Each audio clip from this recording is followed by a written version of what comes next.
এটা চলমান, এর মাঝে ধরেন এই চলমান আন্দোলনের মাঝে যদি আমরা বিনোদন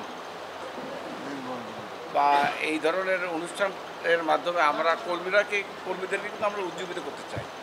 কর্মীদের মধ্যে যদি কোনো হতাশা না আসে, তাদের মধ্যে যেন কোনো রকমের মানে অন্য কোনো চিন্তা মাথা না আসে, এই জন্য তাদেরকে আপনারা জানেন যে এই যে 7ই জানুয়ারি একটা অবৈধ নির্বাচন হচ্ছে এবং গত 28শে অক্টোবর থেকে দেশের মধ্যে যে নিপীড়ন, নির্যাতন, অত্যাচার এই বগুড়া সহ সারা দেশে নেতা কর্মীরা কিন্তু অনেকে এখনও জেলে আছে, অনেকে পালিয়ে আসছে, অনেকে মৃত্যুবরণ করেছে, অনেকে পঙ্গু হয়েছে।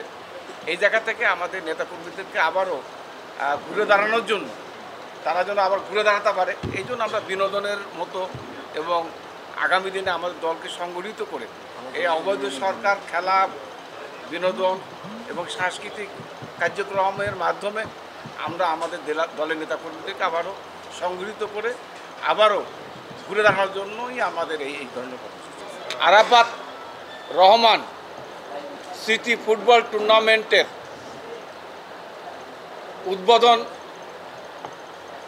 আমাদের স্কুলের নাম কি, কন্ডিশন স্কুলের মাঠে উদ্বোধন অনুষ্ঠান হবে আগামী বেলা 3 ঘটিকার সময়।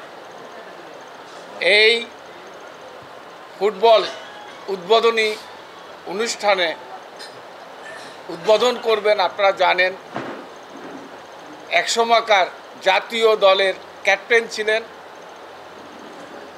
এবং সাবেক মন্ত্রী, সাবেক এমপি, বিএনপির বর্তমান ভাইস চেয়ারম্যান মেজর হাফিজউদ্দিন সাহেব বীর বিক্রম। উনি আমাদের এই আরাফাত রহমান কোকো ফুটবল টুর্নামেন্টের উদ্বোধন করবেন, প্রিয় ভাইয়েরা আমার। এবং সেই অনুষ্ঠানে আরও উপস্থিত থাকবেন বিএনপির সিনিয়র যুগ্ম মহাসচিব আমাদের রুহুল কবির, চূড়ান্ত পর্বে তারা অংশগ্রহণ করবে। তাই আমি আপনাদের কাছে অনুরোধ রাখতে চাই, আপনারা জানেন যে এই বগুড়া হচ্ছে, আমরা রাজনৈতিকভাবে আমরা যারা বিএনপি করি বা বিএনপির কর্মী, আমরা সবসময় বলি যে এই বগুড়ার মাটি হচ্ছে বিএনপির ঘাঁটি। আর এই জন্যই আমরা সিদ্ধান্ত নিয়েছি এই বগুড়ার মাটি থেকেই আমরা শুভ সূচনা করতে চাই আরাফাত রহমান কোকো স্মৃতি ফুটবল টুর্নামেন্ট।